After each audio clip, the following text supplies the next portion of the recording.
Hi dear KCET students. Yes, ಈ ಒಂದು ವಿಡಿಯೋದಲ್ಲಿ ಒಂದು KCETಗೆ ಸಂಬಂಧಿಸಿದಂಥ ಒಂದು ಅಪ್ಡೇಟ್ಸ್ನ ಕೊಡ್ತಾ ಹೋಗ್ತೀನಿ. ಸೊ ಇಂದು ಏನಾಯಿತು KCETಯಲ್ಲಿ, ಸೊ ಅದಕ್ಕೆ ಸಂಬಂಧಪಟ್ಟಂಥ ಒಂದು ಟುಡೇ ಅಪ್ಡೇಟ್ಸ್ನ ನೋಡೋಣ ಬನ್ನಿ.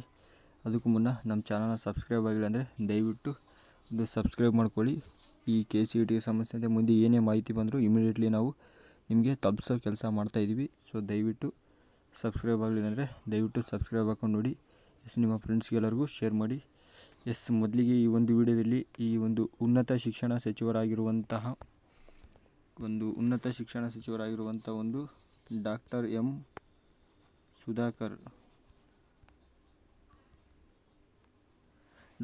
ಸುಧಾಕರ್ ಅವರು ಅಂದರೆ ಒಂದು ಕರ್ನಾಟಕದ ಹೈಯರ್ ಎಜುಕೇಷನ್ ಮಿನಿಸ್ಟರ್ ಆಗಿರುವಂಥ ಇವರು ಒಂದು ಕೆಲವು ಮಾಹಿತಿಗಳನ್ನು ಕೊಟ್ಟಿದ್ದಾರೆ ಈ KCET ಎಕ್ಸಾಮ್ಗೆ ಸಂಬಂಧಪಟ್ಟಂತೆ.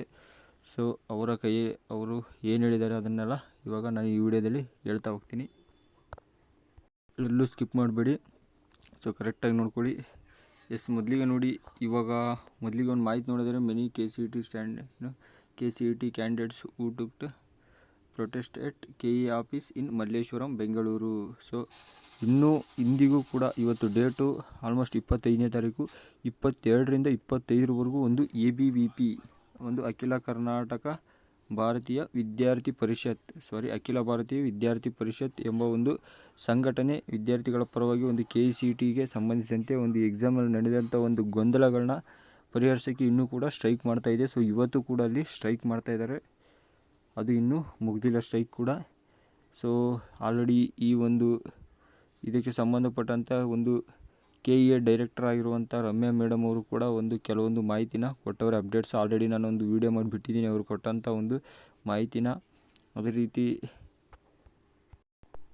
ರೀತಿ ಒಂದು ಉನ್ನತ ಶಿಕ್ಷಣ ಸಚಿವರು ಅಂದರೆ ಹೈಯರ್ ಎಜುಕೇಷನ್ ಮಿನಿಸ್ಟರ್ ಆಗಿರುವಂಥ ಡಾಕ್ಟರ್ ಎಂ ಸುಧಾಕರ್ ಅವರು ಕೆಲವೊಂದು ಮಾಹಿತಿನ ಕೊಟ್ಟವ್ರೆ. ಸೊ ಅದನ್ನು ನಾನು ಈ ವಿಡಿಯೋದಲ್ಲಿ ಹೇಳ್ತಾ ಹೋಗ್ತೀನಿ ಬನ್ನಿ. ಸೊ ಮೊದಲಿಗೆ ಒಂದು ವೈಟ್ ಹಾಳೆ ತೊಗೊತೀನಿ. ಎಸ್, ಮೊದಲಿಗೆ ಅವರು ಹೇಳಿರೋದು ಏನಂದರೆ, ಇವಾಗ ಆಲ್ರೆಡಿ ನಾವು ಈ ಒಂದು 4 ಸಬ್ಜೆಕ್ಟಿಗೆ ಒಂದು ಎಕ್ಸ್ಪರ್ಟ್ ಕಮಿಟಿನ ಇವರು ರಚನೆ ಮಾಡಿದ್ದಾರೆ. ಎಕ್ಸ್ಪರ್ಟ್ ಕಮಿಟಿ ರಚನೆ ಆಗಿದೆ.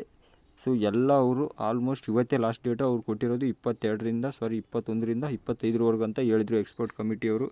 ಅಷ್ಟರಲ್ಲೇ ನಾವು ಈ ಒಂದು ಏನೇನು ಡಿಲೀಟೆಡ್ ಕ್ವಶನ್ಸ್ ಬಂದಿದ್ವು, ಒಂದು ಡಿಲೀಟೆಡ್ ಕ್ವಶನ್ಸು ಮತ್ತು ಈ ಒಂದು ಔಟ್ ಆಫ್ ಸಿಲೆಬಸ್ಸು ಅವೆಲ್ಲನೂ ನಾವು ಒಂದು ಕಡೆ ಒಂದು ಲಿಸ್ಟ್ ಔಟ್ ಮಾಡಿಕೊಂಡು, ಸೊ ಆಮೇಲೆ ಈ ಒಂದು KE ಅವ್ರಿಗೆ ತಲುಪಿಸಿ ಮುಂದೆ ಅವರು ಏನು ಒಂದು ಪರಿಹಾರನ ಇದಕ್ಕೆ ಕಂಡ್ಕೋಬೋದು ಅಂತ ಅವ್ರಿಗೆ ಬಿಟ್ಟಿರೋಂಥ ಎಕ್ಸ್ಪರ್ಟ್ ಕಮಿಟಿಯ ಒಬ್ಬರು ಸದಸ್ಯರು ಹೇಳಿದರು.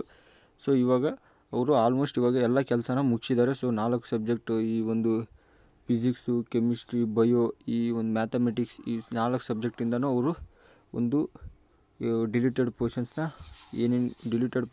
ಏನೇನು ಕ್ವಶನ್ಸ್ ಬಂತು ಎಲ್ಲ ಆಲ್ಮೋಸ್ಟ್ ಒಂದು ಮಿನಿಮಮ್ 50 ಔಟ್ ಆಫ್ 50 ಕ್ವಶನ್ಸ್ ಇದೆ. ಟೋಟಲ್ ಒಂದು 50 ಕ್ವಶನ್ಸ್ ಇದೆ. ಸೊ ಅಷ್ಟು ಕ್ವಶನ್ಸ್ನ ಇವರು ಒಂದು KE ಅವ್ರಿಗೆ ಸಲ್ಲಿಸಿದ್ದಾರೆ. ಸೊ ಇವಾಗ KE ಮುಂದೆ ಇದೆ ಏನು ಒಂದು ನಿರ್ಧಾರ ತೊಗೊತಾರೆ ಅಂತ. ಸೊ ಇನ್ನೊಂದು ಏನು ನಡೀತಾ ಇದೆ ಅಂದರೆ, ಈ ಎಲೆಕ್ಷನ್ಗೋಸ್ಕರ ಸೊ ಈ ಒಂದು ನಮ್ಮ ಸ್ಟೂಡೆಂಟ್ಸ್ ಒಂದು KCET ಒಂದು ಸ್ಟೂಡೆಂಟ್ಸ್ಗೆ ಎಷ್ಟು ಒಂದು ತೊಂದರೆ ಉಂಟಾಗ್ತಾ ಇದೆ ಅಂದರೆ, ಈ ಒಂದು ಎಲೆಕ್ಷನ್ ಇರೋ ರೀಸನ್ನಿಂದನೇ ಒಬ್ಬರು ಇದಕ್ಕೆ ಒಂದು ಕಿವಿ ಕೊಡ್ತಾ ಇಲ್ಲ. ಸೊ ಅರ್ಥ ಮಾಡ್ಕೊಳ್ಳಿ, ಈ ಎಲೆಕ್ಷನ್ ರೀಸನ್ಗಾಗಿ ಈ ಒಂದು KCET ಎಷ್ಟೊಂದು ಗೊಂದಲ ಉಂಟಾಗಿದ್ರು ಒಬ್ಬರು ಇದಕ್ಕೆ ಅಷ್ಟೊಂದು ಗಮನನೇ ಹರಿಸ್ತಾ ಇಲ್ಲ. ಸೊ ಅದೊಂದು ಮೇಯ್ನ್ ರೀಸನ್, ಈ ಎಲೆಕ್ಷನ್ ಇರೋದ್ರಿಂದನೇ ಇಷ್ಟೊಂದು ಕೇರ್ಲೆಸ್ ಆಗಿಬಿಟ್ಟಿದೆ ಈ ವಿಷಯ. ಸೊ ಆದರೂ ಕೂಡ ಮಾಧ್ಯಮದವರು ಇಂದು ಉನ್ನತ ಶಿಕ್ಷಣ ಸಚಿವರಾಗಿರುವಂಥ ಡಾಕ್ಟರ್ ಎಂ ಸುಧಾಕರ್ ಅವರನ್ನು ಭೇಟಿ ಮಾಡಿ ಅವರು ಒಂದು ಸುದ್ದಿಗೋಷ್ಠಿನೂ ನಡೆಸಿದರು.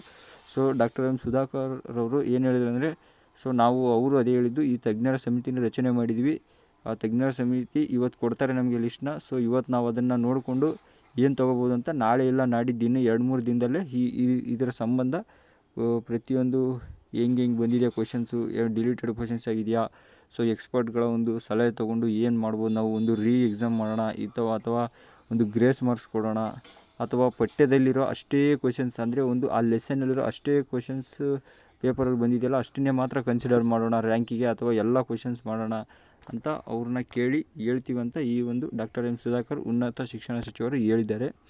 ಸೊ ನೋಡಿದ್ರಲ್ಲ, ಇಷ್ಟು ಮಾಹಿತಿ ಅವರು ಇವತ್ತು ಕೊಟ್ಟಿದ್ದರು ನೋಡಿ. ಅದಕ್ಕಾಗಿ ನಾವು ಹೇಳ್ತಾ ಇರೋದು, ಸೊ ನಾವು ಸುಮ್ಮನೆ ಕೂತ್ಕೊಂಡ್ರೆ ಆಗೋದೇ ಇಲ್ಲ. ಈ ಒಂದು KCET ಇಷ್ಟೇ ಬಿಟ್ಬಿಟ್ರೆ ಅಷ್ಟೇ ಈ ಒಂದು ಎಲೆಕ್ಷನ್ನಲ್ಲೇ ಇದು ಮುಗಿದು ಹೋಗ್ಬಿಡುತ್ತೆ.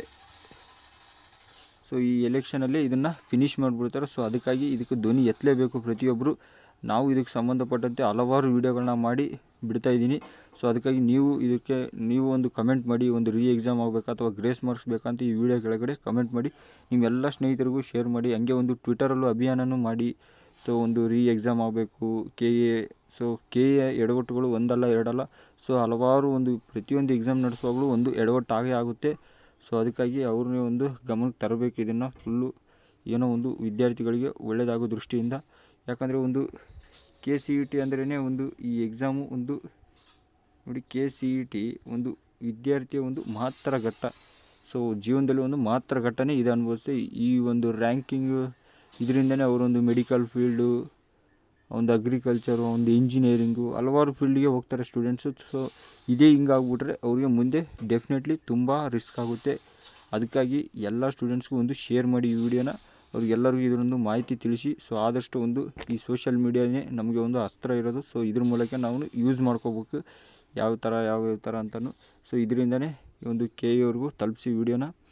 ಮತ್ತು ನೀವು ಒಂದು ಟ್ವಿಟರಲ್ಲೂ ಟ್ವೀಟ್ ಮಾಡಿ. ಒಂದು ಒತ್ತಡ ಏರಿದ್ರೇ ಇದಕ್ಕೆ ಒಂದು ಸೂಕ್ತ ಪರಿಹಾರ ಸಿಗುತ್ತೆ.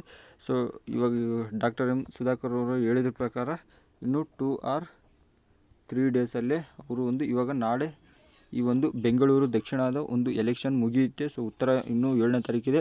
ಸೊ ನಾಳೆ ಅವರು ಇನ್ನೂ 2 ದಿನ ಅಂತ ಹೇಳೋರು, ಅಂದರೆ ನಾಳೆ ಒಂದು ದಿವಸ ಏನು ಮಾಡೋಕ್ಕೆ ಸಾಧ್ಯವಿಲ್ಲ, ಯಾಕಂದರೆ ಎಲೆಕ್ಷನ್ ಇರುತ್ತೆ.